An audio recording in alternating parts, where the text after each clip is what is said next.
Funding for this program has been provided by the annual financial support of viewers like you and by the Alfred P. Sloan Foundation.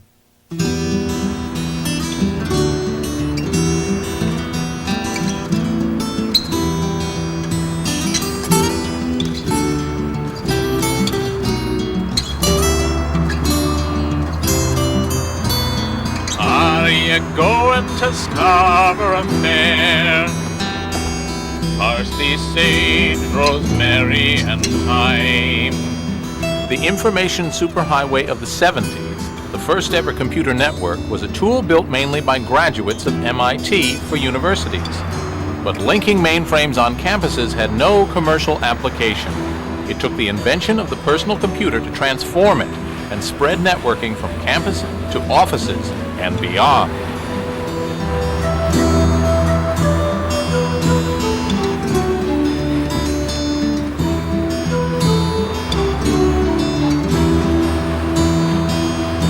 Remember me to one who was there. She once was the true love of mine.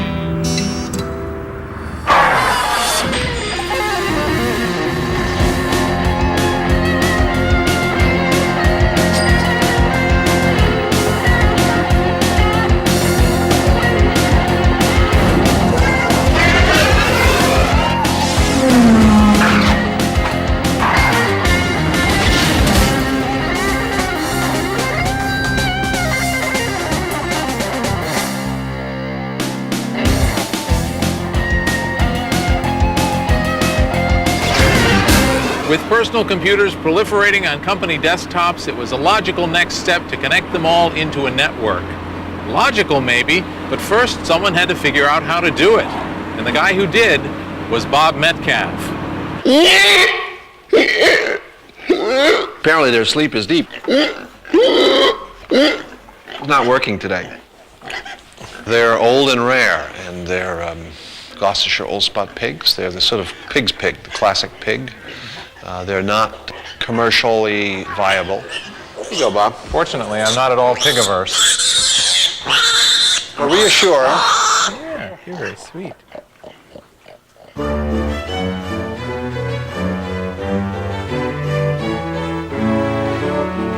Bob Metcalfe owns a farm in Maine, but we wouldn't call him a farmer. This farm exists to preserve genetic diversity, not to make a living. Bob doesn't need to work. His claim to fame is to be the first computer networking millionaire. How did he do it?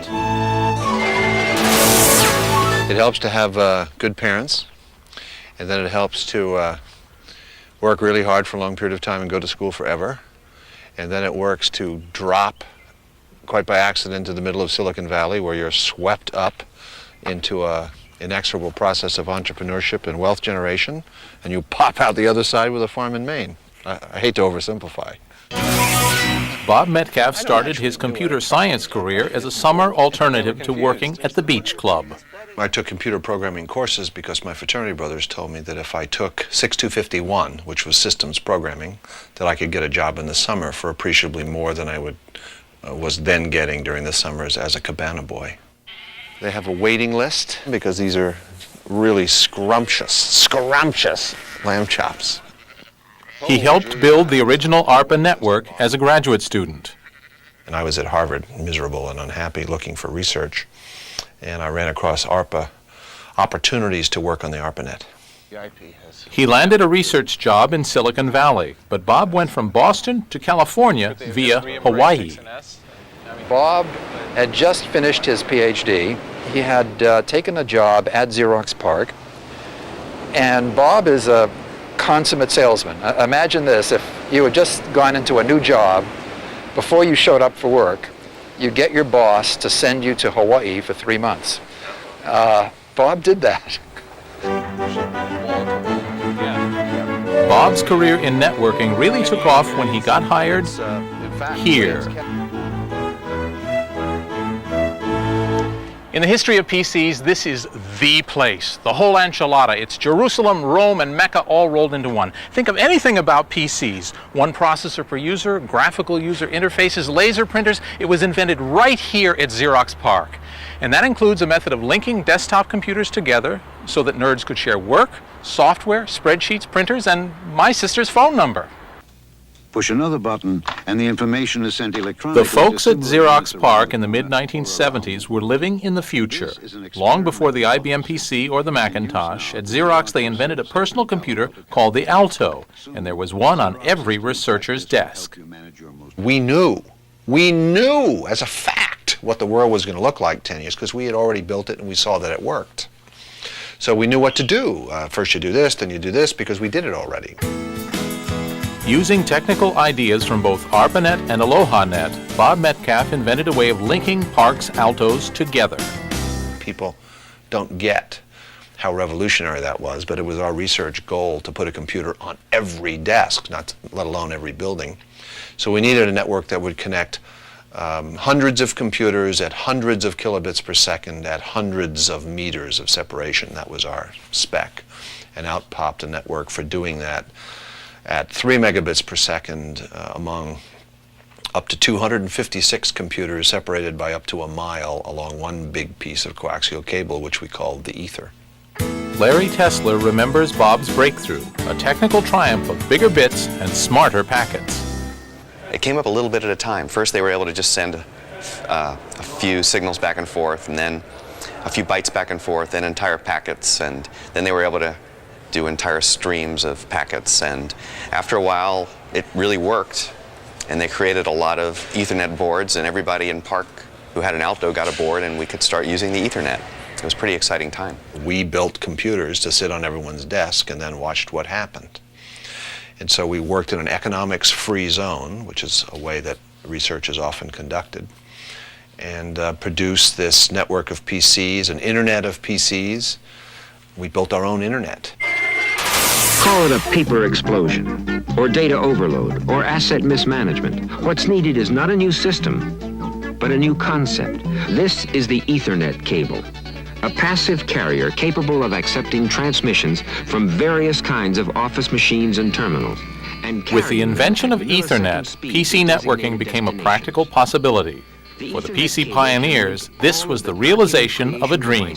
Well, the whole vision of why personal computers would be a great thing on every desktop in every home had to do with using them as a communications tool, had them connected together. People thought, gee, wouldn't it be great if we can get these devices to work as a community? And so you suddenly had a device that you really wanted to plug into a network, so they would all work in concert, or at least could exchange messages and share files, and that kind of thing. So the PC really gave birth to the networking age. We suddenly had something that we wanted to network. It's right here. See it? Okay. Attaboy. Bob Metcalfe isn't just a clever technologist. He's also an entrepreneur. When Xerox didn't exploit Ethernet widely, Bob thought he could. So he opened up the directory of Western venture capitalists.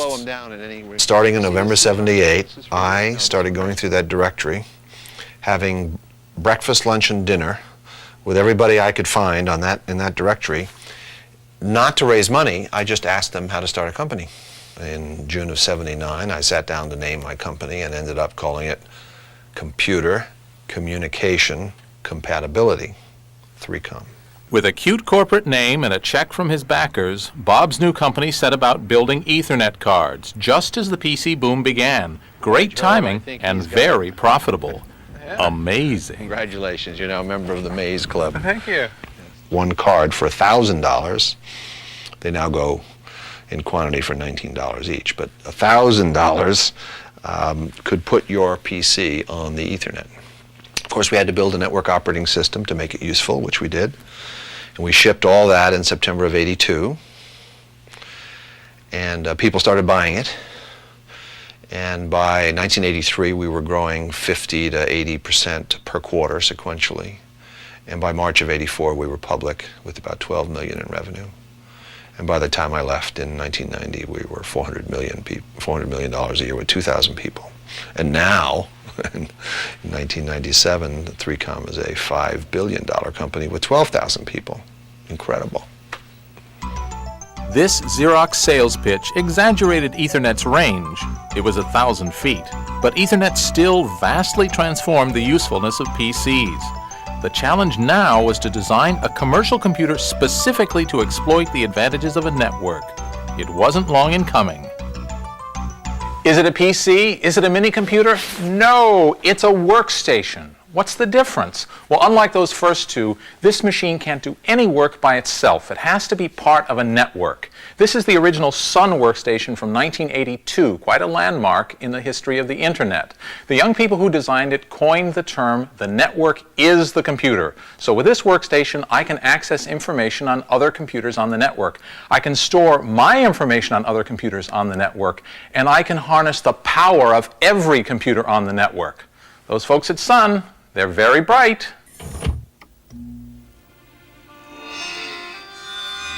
The Sun workstation has become an $8 billion business.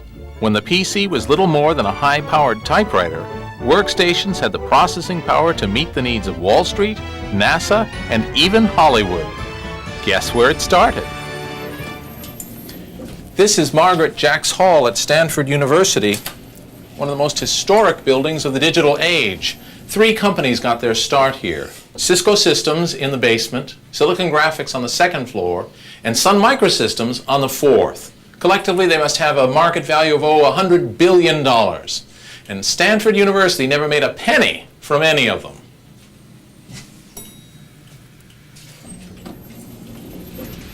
What are they doing to this place? The first Sun workstation was built in an office on this floor by a young German graduate student named Andy Bechtolsheim, who just couldn't wait to get out of the fatherland. I was actually quite frustrated with the German university program at the time, because I truly felt I was wasting my time. So the first thing when I went to a German university in the middle 70s was I applied to come here. It's like, it was very boring. It was simple things like, we had to sign up for terminals to use a computer, and you can only get 1 hour of terminal time per week. How can you even learn programming in this way? A clever geek like Andy is essential to any digital startup, but in order to succeed, you also need someone with a driving ambition to get things done. For Sun, that spark came from a Stanford graduate from India, Vinod Khosla. Ever since I was 16, going to high school in India, I dreamed of coming to Silicon Valley to start a company. I was a technology geek. And it was very much a dream of mine to start a company. In fact, in '76, when I graduated from engineering school in India, I tried to start a technology company in India, which was a hopeless task. Andy had designed an engineer's workstation. Short of funds, he used standard parts like the Motorola processor and Ethernet and licensed his design to anyone who'd pay. We had this crazy idea that if we build a 32-bit microcomputer with a big screen display and an Ethernet connection running the Unix operating system, we would have the perfect product for the researchers and the scientists and the students at Stanford. Andy was developing the Sun technology at Stanford. He had complete rights to it. He was in the middle of finishing his PhD. When I first approached him, he said he didn't want to start a company, but he would license all of the Sun technology to me for $10,000. And I said, I don't want to do that. He said he didn't want to quit his PhD. And he said he had already licensed it to about 5 other players. And I said, I want the goose that lays the golden egg. I don't want the golden egg. Vinod made Andy an offer he couldn't refuse, half his share in the embryonic company. Vinod got his goose. And with an Indian and a German on board, how about an American, Scott McNeely, Vinod's best friend? Now it was time to divvy up the jobs. There were 2 MBAs, Vinod Khosla and myself. He had done a startup before, so when we sat around and he said, what job do you want? And I go, I don't know anything about this stuff. And he goes, well, why don't you be CEO? And I said, no, I don't know anything about it, you be it. So we had an argument and he finally agreed to be CEO. To complete their startup, they needed a software specialist, so they went for the best, a legendary programmer at Berkeley named Bill Joy, who had already delighted his university by creating for them their very own version of the Unix computer operating system. They showed up at my office at Berkeley, and I thought these were like the engineers and not the I didn't realize these were the principals. You know, they looked so young and so innocent that I sat them in my corner of my office and made them wait till the rest of the people showed up. And then we had Bill, Joy, and Andy. The first time they met, they did a Vulcan mind meld, and you were just kind of like holding each other's foreheads. You couldn't get too near them because of the sparks and the smoke and the flame. And at Berkeley, Bill would simply take the system, the Unix system, and rewrite it over the weekend. No human on the planet could do this except for Bill. And you'd come in the following week and say, what has Bill changed now? And every once in a while, he'd decide to do a new release, and he'd do a release every 3 months. And he would personally read and rewrite all of the code in the system, including all of the applications. Inconceivable today and amazing at the time. So far, this was a startup from a textbook, but for this quartet from America's melting pot, there was still one final hurdle to be crossed: getting funding for their idea. Often this is a nightmare, but for these sun seekers, this American dream was, well, a no-brainer. We wrote a 5-page business plan. A week or two later, we showed it to some venture people. They said, oh, this is great, you know, here's a check for you. Basically, we showed them the plan on Thursday, Friday. On Tuesday, we had a check in the hand, and we started the company. it was 4 of us sitting in a little basically rent-by-the-hour office space in Santa Clara. I had 3 years of business experience, which was more than the other 3 founders combined. We were all 27. And we got our first load of furniture and got asset tag numbers and tagged one of the chairs asset number 1 and had employee number 1 with all the intellectual property with the cardboard box sit in asset number 1 and took a picture. The Sun workstation was designed from the start to be part of a network. The whole concept of the network is the computer. We started the Sun 15 years ago based on the fact that every computer should be hooked to every other computing device on the planet, and that's been our strategy and our goal from day one. Computers become much more useful once they're connected, because it's the sum of the computers on the network that allow you to do more than you could do on any individual computer. Because Andy had used off-the-shelf software and hardware for his workstation, Sun made a virtue of necessity and based all their products on these open standards. It made them different from companies like Microsoft and Apple, and they've been the champions of open standards ever since. We added openness. In other words, nobody should own the written and spoken language of computing in the same way that nobody owns English, French, or German. Now, Microsoft might disagree and think that maybe they ought to own the written and spoken language of computing and charge us all a $250 right-to-use license to speak English or Windows or whatever they happen to own. On the Stanford campus, computer scientists are known to be nimble, both at juggling and business opportunities. Most networking advances come from graduates in university labs, yet it's the geeks smart enough to exploit their work who have reaped the financial rewards. Sun may stand for Stanford University Network, but Stanford didn't cash in. Stanford never owned a piece of Sun. They did not want any piece of it. I bet they live to regret that. They live to regret that. In fact, the funny story goes, Prime and DEC both looked at the technology, evaluated it, and said they didn't want it. On that basis, I think Stanford decided that it wasn't of much value, and they let Andy own it. Stanford actually had in fact Berkeley had very enlightened, and still do, very enlightened technology perspectives, and that is, the student developed it, they could take the intellectual property and go out. So Andy, when he created the Stanford University Network, under government grants, as well as help from Stanford, he was allowed to walk out with the intellectual property, or the IP, and start a company with that.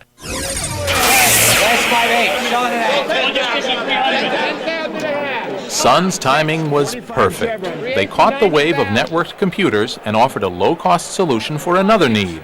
This was the 80s, and Wall Street was crunching numbers faster than ever for junk bond issues, arbitrage deals, and other kinds of financial smoke and mirrors. Sun workstations filled the trading rooms of banks, brokerages, and minimum security prisons. The thing about Wall Street is it's extremely competitive. In other words, if somebody can compute something or figure something out faster than the guy next door, it doesn't matter what the equipment costs, that's what they want. So each trader wanted to have the fastest, highest powered workstation right on the table so to do better trading. And Sun eventually became the dominant standard on Wall Street for trading workstations, not just on Wall Street, actually worldwide. It wouldn't be the last time that Stanford would watch a hugely profitable company ride off the campus.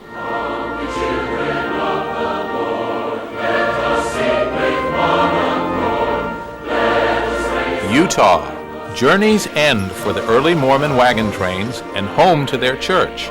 An unlikely place on the face of it for the next development in networking. Perhaps not when you consider the virtues of the Church of Jesus Christ of Latter-day Saints.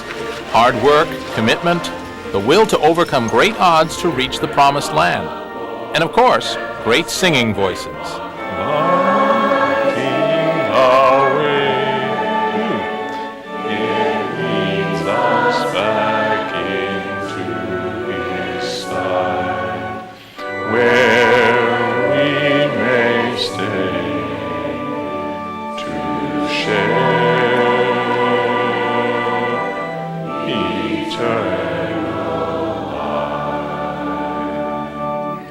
The networking breakthrough occurred at a most unlikely place, a computer systems company in deep financial trouble.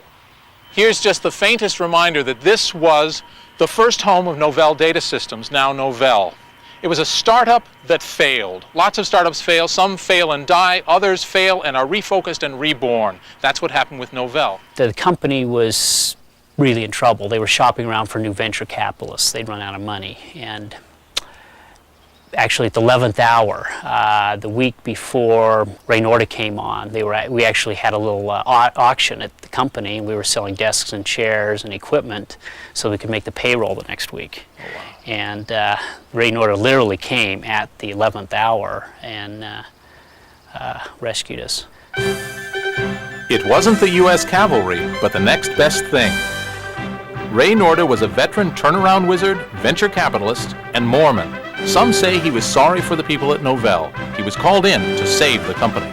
The treasure Ray Norda found in the ruins of Novell was a software project called NetWare, started only a month before.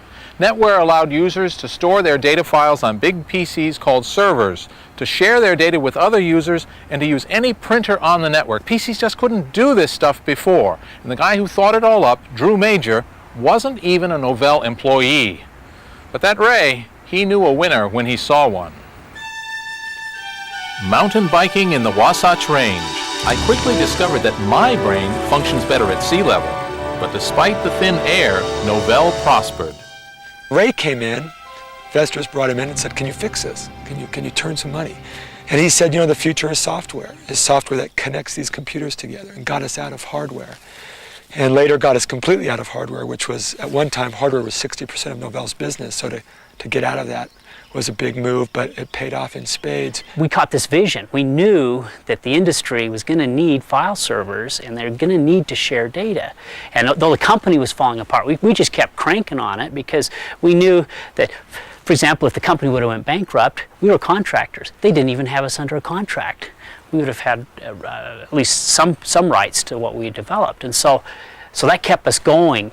And of course the vision, even though the company itself, business-wise, was in real trouble. And Ray saw that enthusiasm. I think he got a glimpse of how big it was. I think in the high-tech area, you could say it was technology, we were fast. You could say it was people, Drew is really smart, he was a brilliant man. Ray was strategic in what he did, but it has a lot to do with timing. The advent of the PC, the market need, Novell filled it. In December, we went and saw an IBM PC, the first one in Utah. IBM did a lot of stuff right, and so we thought, well, hey, we could network that. And so we bought the first IBM PC in Utah. We were the first guys to network the IBM PC. We've got 3 calls holding in network client utilities, 22 minutes being the longest wait time. 4 calls strong. This is Novell's very own customer radio station. It's here to keep NetWare users amused while they're on hold. When you have millions of customers, this is the price of success. Here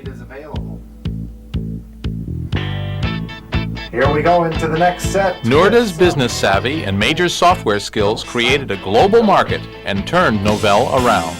Psycho killer, qu'est-ce que c'est? Quite frankly, the thing that's amazed me the most is other people for a number of years didn't get it.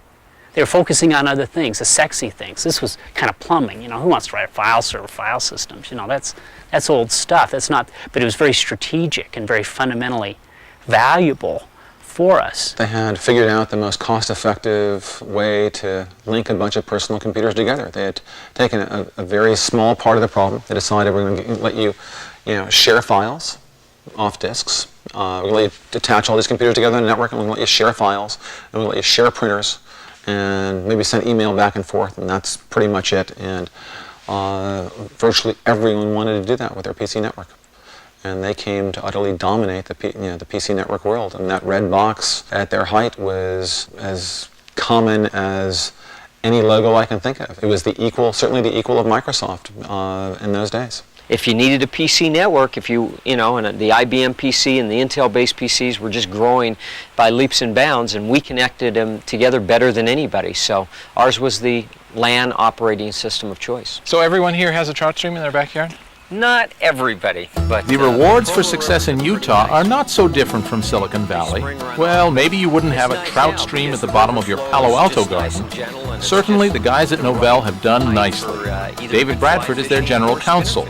He catches the fish here so often, he knows them by name. There's a little beaver maybe coming up the other side. Oh, yeah.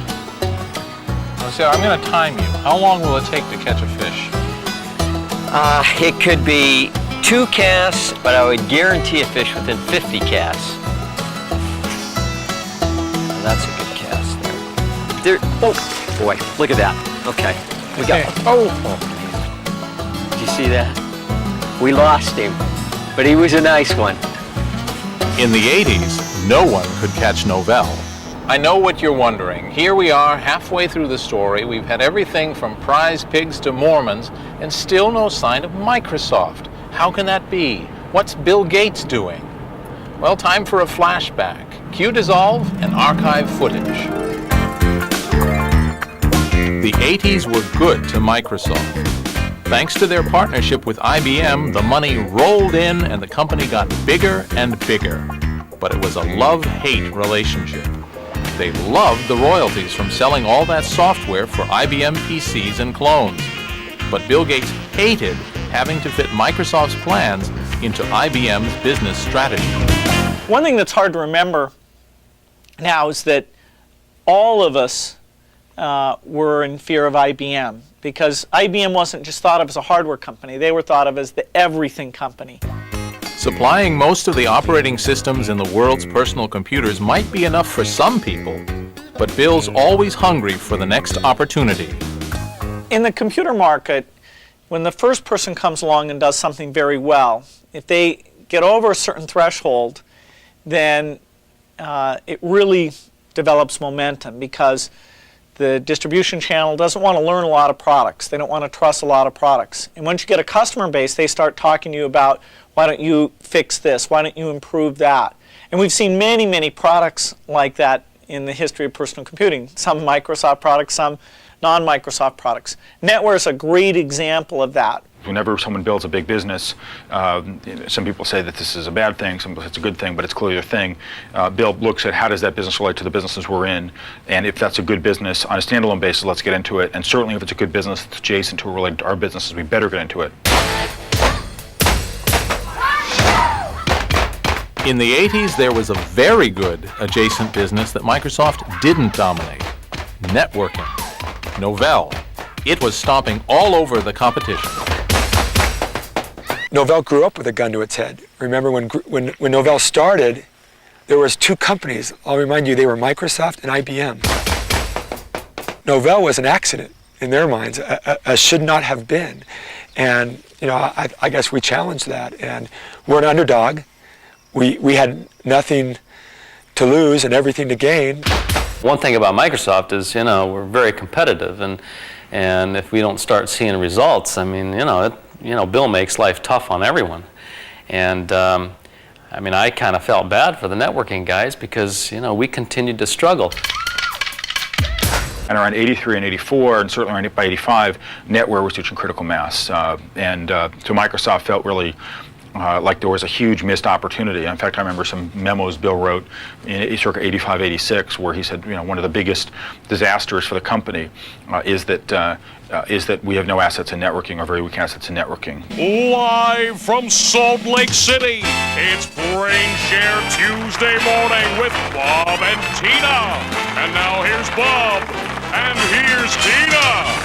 Cheapers. The sponsor activities last night were Novell fantastic. had great assets in networking. They even had NetWare conventions and zany NetWare infomercials. While IBM wasn't interested in networking PCs, Microsoft was. So Bill cast his eyes to Utah. Well, Gates was very focused on Novell, and in fact, in 1989 was the first time he contacted us, late 1989, to see if he wanted, see if Novell was interested in being bought. Really? So that started 2 episodes of Microsoft trying to buy Novell. We all thought, hey, maybe if we band together, we'll be able to compete and get some portion of the market in a world that IBM dominates. And so that was a motivating factor, both of the times that we sat down and talked. The thing that makes it tough, though, is you get 2 different development sites, and if you have this vision of an operating system, a single operating system that's going to do everything, having those multiple sites and those different visions is tough. But I have to say it's surprising that we never got together. There's a traditional Microsoft tactic. If you can't join them, beat them. Microsoft looked for a partner to line up against Novell. At the time, we thought that, wow, wouldn't it be great to align ourselves with someone else? And we thought that the best partner to compete against Novell, would have been 3Com. And so we actually entered into a kind of a strategic relationship with 3Com that ultimately, didn't turn out very well. But nevertheless, it actually got us bootstrapped and into the networking business. In the late 80s, in our frustration with Novell, we 3Com threw in with Microsoft to unseat Novell in the networking software business. We both went into it with a lot of enthusiasm and a lot of energy. I think we wound up having a business relationship that was cumbersome at best, a technical relationship that was a little bit difficult. And that enterprise met a horrible end in the late 80s. A horrible end, ultimately leading to my departure from 3Com. The cause of Bob's horrible end is still a matter of dispute, but everyone now agrees that Microsoft and IBM had a falling out, and then so did Microsoft and 3Com. What Microsoft failed to tell us was that their relationship with IBM was falling apart at that moment, which came as a big surprise about 3 days after we signed the deal. We eventually separated. I think there was good intent on both companies' part.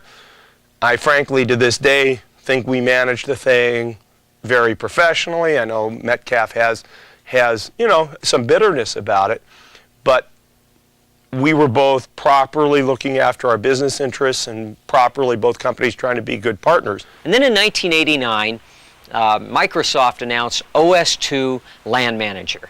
And I can remember reading the headlines, OS/2 LAN Manager going to put the NetWare operating system out of business. And they predicted by 1991, Microsoft would have 60% share of the network operating system market with OS/2 LAN Manager, and said that Novell's share of the same market would drop to 25% by 1991. Well, by 1991, our share of 50% that we had in 1989 had grown to 75%, and they still hadn't made a dent. So, when that product failed to take off to Microsoft's satisfaction, the middle-level managers at the company there had to blame someone. They blamed us. And so Microsoft double-crossed 3Com and went around us to our own customers with our own product. And so 3Com went into a loss situation, just long enough for the board of directors of 3Com to decide they needed a new change, a new management. I don't think he has a reason to be as bitter as he is. No, I mean, we were 2 companies, 2 growing companies with growing people operating the companies, and we attempted to do a business deal together. We attempted to make LAN Manager and sell, and attempt to make their products sell. And they committed to selling a certain amount of it with their products, and they weren't able to do that. And I think that he felt that we sort of unfairly got them into the contractual situation. but, you know, it takes two people to sign a contract. When I complained to Microsoft about this, I said, why is it doing this? And the guy involved, who I will not name, but the guy involved looked me straight in the eye and said, you made a mistake. You trusted us.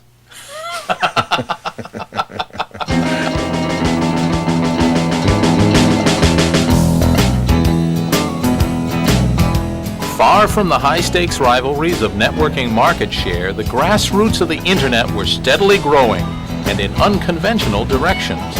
More users were tuning in and turning on, attracted by the chance to connect with like-minded people, even dead people.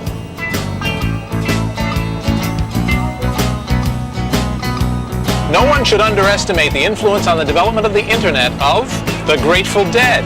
So I got my t-shirt, my VW microbus, and I'm headed out now to see a guy who knows exactly what a long, strange trip it's been to the wired world.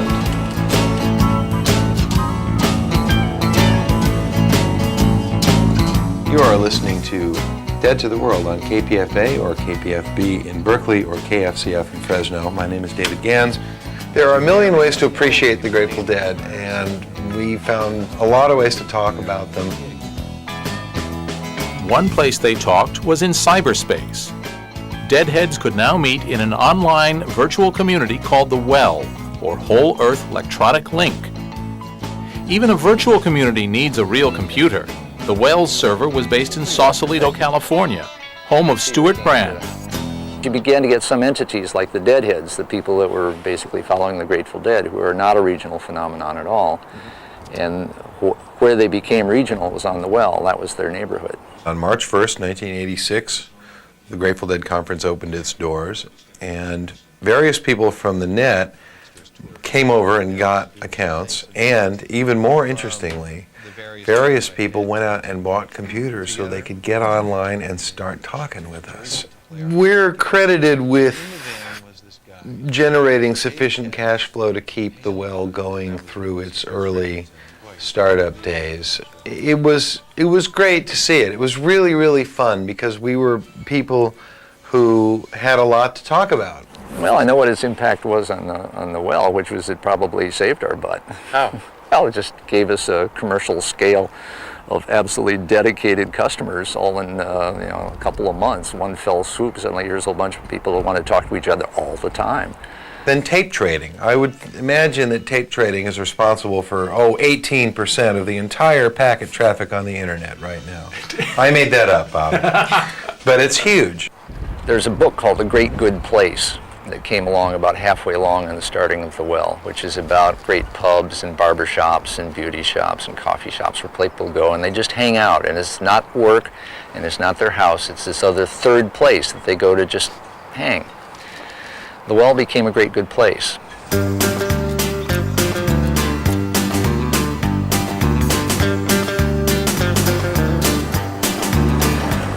Fringley's fourth law of commerce states, new media create new opportunities.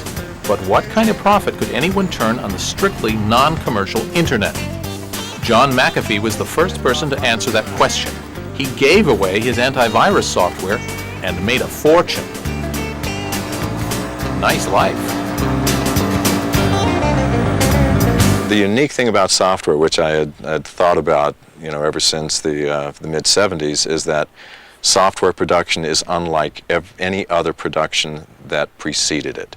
Again, no raw materials are required, no time is required, and no effort is required. You can make 1 million copies of a piece of software instantaneously for free. And there's something unique about that, and I kept running it around in my mind thinking, what can you do with this? It's so unique, it's so unusual, nothing like it has ever appeared in the world before, and finally it came to me, aha, a new business paradigm. You just give it away because it doesn't cost anything. You simply charge for the update process. You get the copy free, you can use it as long as you want. If you want the updates, we'd be happy to give them to you for a nominal fee. And after we had 5 or 10 million copies out there, it was a very simple process to turn the switch and begin charging for updates. It's time to explain another key figure in our story, the venture capitalist. Without the VC, few new technologies would be built. Fewer geeks would attain fabulous wealth. perhaps even the information revolution itself, would never have happened. This is a VC watering hole near Palo Alto. In the 1980s, networking companies became a third industry segment alongside PCs and software. More companies meant more venture capitalists and more power breakfasts. This is Buck's Restaurant in Woodside, where the VCs meet to figure out how many millions they'll give for what percentage of each startup. They ought to call it Mega Bucks. It must be a great place for tips. Oh, thanks. You're welcome. Are the tips good here? They're excellent. Venture capitalists, you love them or you loathe them, but if you need money for your pet idea, you can't ignore them. These digital temples, monuments to the success of information technology, all needed venture capital to leave their garages behind. For all of them, it began with the occasion which strikes fear into the heart of every Silicon Valley entrepreneur. This is the mating dance of Silicon Valley. Entrepreneurs with business plans perform for venture capitalists with bags of money to invest. Each needs the other, yet it's the VCs who decide whether or not to mate. They call this dance the pitch, and it can mean the difference between failure and $1 billion IPO. Some entrepreneurs do this dance 100 times and never raise anything. Mike and I left because what we wanted to do was to bring electronic communication of information to the world. We are the outsourced messaging service for the internet. Despite cautionary tales and horror stories that could outdo both Grimm and Aesop, this is a scene which is played out thousands of times a year in front of venture capitalists. It seems like you co-found a bunch of great things and then you bail out. Is it just that you? Well, I don't think you 10 get tired years. of it? I don't think 10 years is bailing out.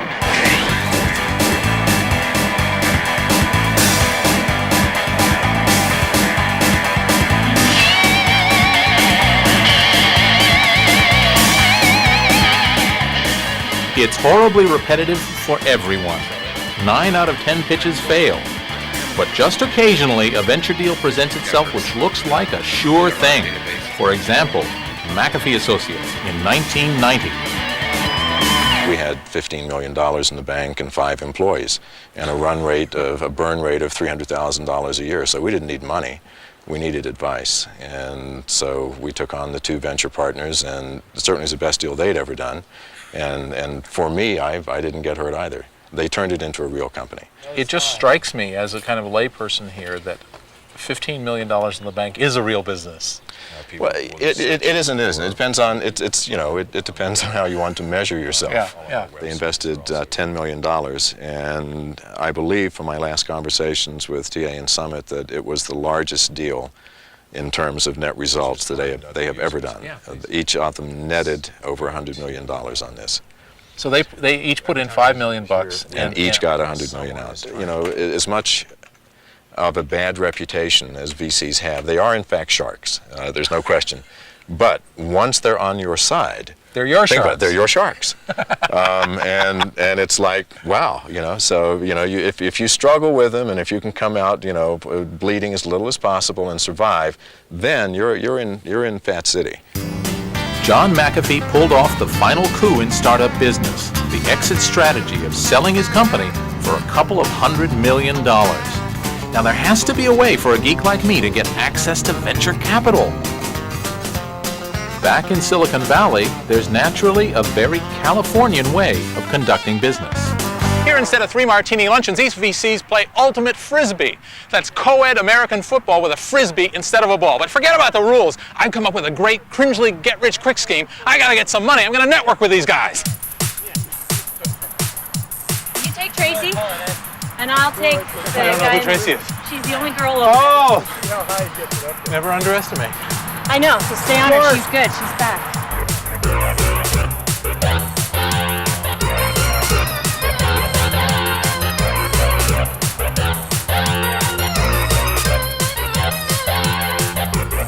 As I set out to test my ultimate frisbee skills, I also had ringing in my ears the wise advice of one of the Valley's most renowned venture capitalists, John Doerr.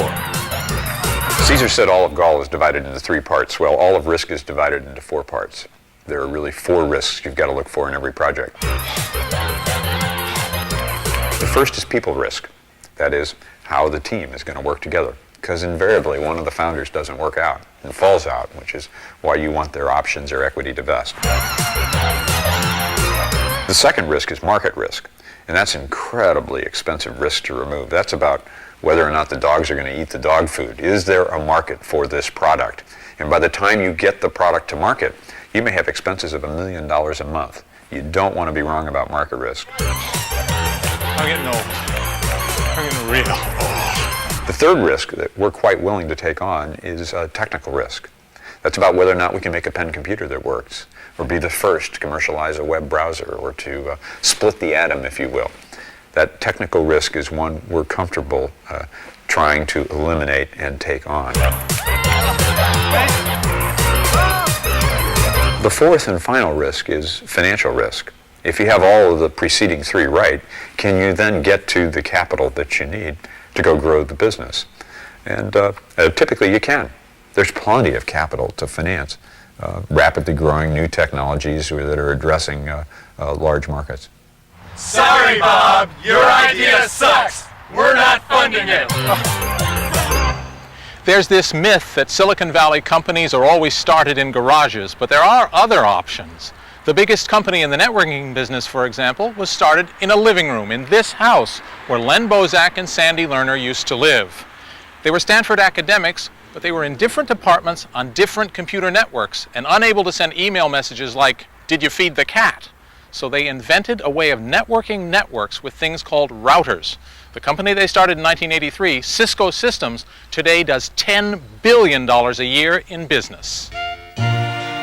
Routers created great wealth for the Cisco founders, Sandy Lerner and her former husband, Len Bozak. Their story is a classic nerd saga that started by accident and ended in a boardroom drama that many company founders have experienced to their cost. Was it your love of computers and networking that drew you two together? Or he had great legs, or what? You know, I'll just have to tell you something, and it's so bizarre you'll just have to assume that it's true. Len's mother had done this miraculous job, and Len actually knew how to bathe and eat with silverware, and I was absolutely enchanted. You know, he used to take risk and like wash his collars and cuffs, which was way more than I ever did, and I just didn't think that a more perfect man could exist. Let's meet Len Bozak and find out about his work ethic. Sincerity begins at a little over 100 hours a week. You can probably get to 110 on a sustained basis, but it's hard. You have to get down to eating once a day and showering every other day, things of that sort, to really get your life organized to work 110 hours a week. And the level that follows sincerity, what do we call that? Commitment. Len was a brilliant network technologist. Here he is, hard at work, in a snapshot from Sandy's Cisco scrapbook. It was do-it-yourself networking. If you wanted it, you had better do it yourself because no one else was going to do it for you. You couldn't buy it.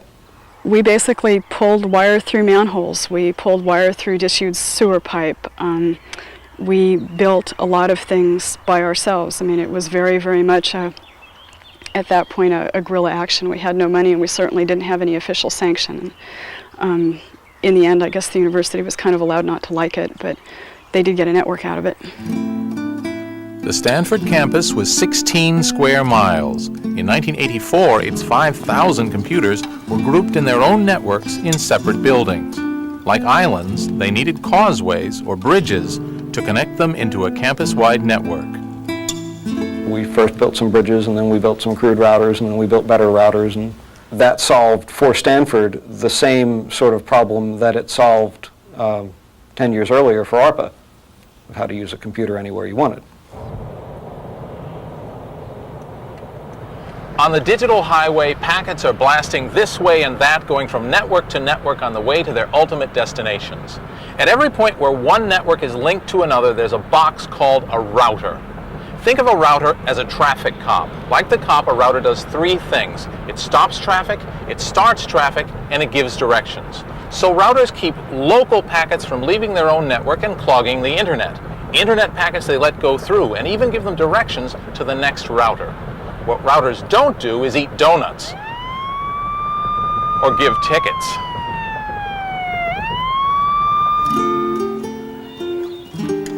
Once Len and Sandy had solved Stanford's networking problem, They saw an opportunity to offer the solution to other users.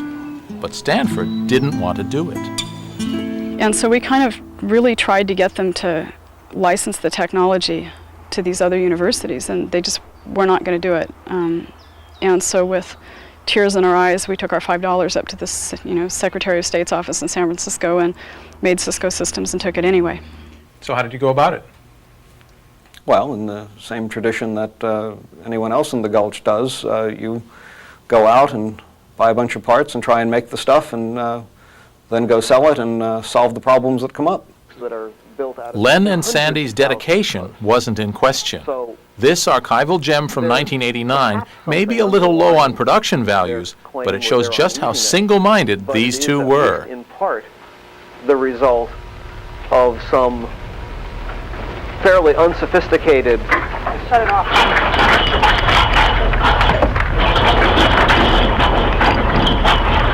All right, get on video. Well, that's very interesting. That wasn't the Wellfleet marketing department bombing the Cisco premises. That was a genuine San Francisco earthquake. Looks like not even an earthquake could divert their attention from the glorious business of routers and bridges. So the Cisco headquarters was their house. The technology was, well, borrowed from Stanford, and their operating budget was plastic. You sort of spend against your credit cards and hope that the checks come in from your customers fast enough to meet your expenditures. How did you decide how much to charge for your products? We guessed. Now, how big a business could you build on your credit cards? About $500,000 a month. One bedroom was the lab. Another bedroom was office space. And when it was time to build and test something, well, that was the living room. We financed the company on credit cards. We were turned down by 70 or 80 venture capitalists. Yeah, it was pretty touch and go. There's a downside to VC involvement. For all that money, they expect to own most of the company, to sit on the board, to tell you whom to hire, to generally question the competence of the founder to run the company. It can end in tears. Don Valentine was venture capitalist number 77, and his previous investments show that he understood the potential of this business. We knew from the experiences at Apple and at 3Com that the world was going to be connected. At that point, I think Cisco was doing, I think, $250,000, maybe $350,000 a month, without a professional sales staff and without an official, conventionally recognized marketing campaign. So it wasn't a bad business just right then. And so I think just for the novelty of it, the folks at Sequoia listened to us. We ended up taking money from Don Valentine and Sequoia Capital, who's a very savvy player, and Len and I were not, and I think that's probably about the best way to put that. Don does just what he does. He has a formula, and he executes against it. And that doesn't make him a good or a bad guy, just what he is. The commitment we jointly made to each other is that we at Sequoia would do a number of things. We'd provide the financing, we would find and recruit management, and we would help create a management process, none of which existed in the company when we arrived. Sandy and I agreed to a forfeiture contract, a type of indentured servitude, where if we didn't do what the company asked, they would have the right to repurchase the shares that we actually already owned. We ended up with a 4-year vesting agreement and 30% of the stock in the company and no employment contract. And I would strongly advise anybody watching this program not to do it that way. How should they do it? Well, certainly get your own lawyer. Sandy and Len soon discovered what many entrepreneurs before them have learned, that the company you founded is no longer the place you work. It was August 28th, 1990, but who's counting? Okay, and what happened that day? Well, quite simply, I got fired. We had discussed this event, and that sooner or later the venture capitalists always want to get rid of the founders. That's just part of Don's formula. Both were very critical and helpful people to launching Cisco, no question about it. Len is a very, very good technician and recognizes that he has little interest or little ability in management and positions himself accordingly. So in the company, he was the chief technical officer. Sandy, who is a person very committed to a number of aspects of business, is or was very acutely sensitive to how well the customers were treated. Don's opening words to me, you know, the first time I ever met that man, I wouldn't have known him from The Man on the Moon, where I hear you're everything that's wrong with Cisco. You know, I'm also the reason why there is a Cisco. What went wrong back at the ranch? Well, the end of the story is that one day, with the president, John Mortgage's prior approval, 7 vice presidents of Cisco Systems showed up in my office. We had a reasonably civil meeting in our conference room, the outcome of which was a very simple alternative.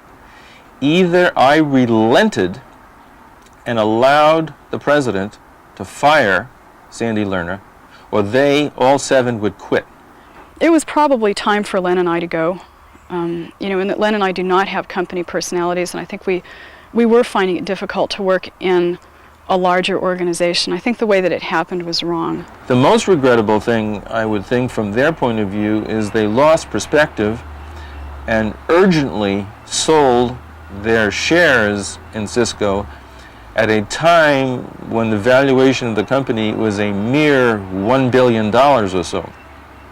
Had they somehow or other suffered this outrage with a little more financial wisdom, they might have sold when the company's market value was $10 billion or $20 billion, or maybe even now at $56 billion.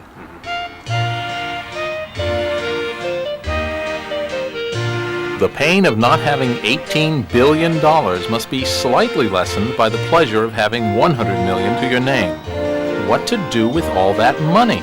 Sandy Lerner's foundation acquired the Manor House in the English Village where Jane Austen wrote her novels. This came up for sale in 1992, and I, for some very illogical reason, bought it thinking that it would be just a wonderful place for the Center for the Study of Early English Women's Writing. Today, Sandy is also the proprietor of a successful nail polish empire, Urban Decay, which specializes in grunge colors called Bruise, Mildew, and Acid Rain. Whatever would Jane think? Pride and Prejudice or Sense and Sensibility?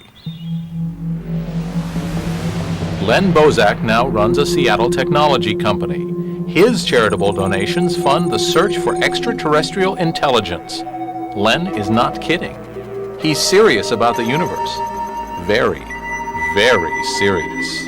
It's one of the most important questions that a sentient being can ever formulate, and that is, are we alone? Either answer, if you could obtain it, is of tremendous import. But you surely do not expect little green men to come and present you with a message.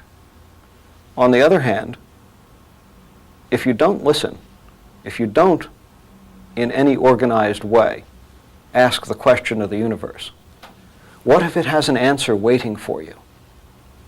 Think of what you've missed. Len and Sandy left the company when it was worth $1 billion. Today, Cisco Systems is worth $60 billion. In the intervening years, Cisco and its competitors went from steady to spectacular to incredible rates of growth, much of it fueled by the next great internet invention, the World Wide Web. And look what became of Len and Sandy's living room.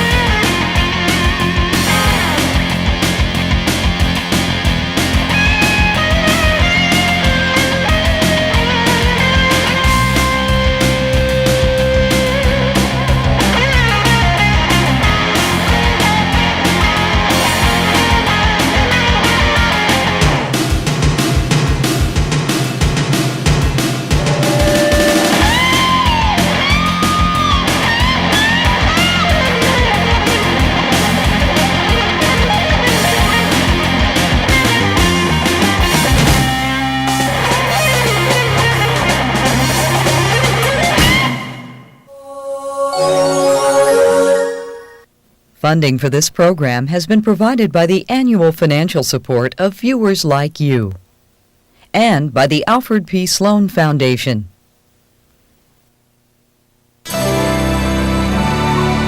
This is PBS.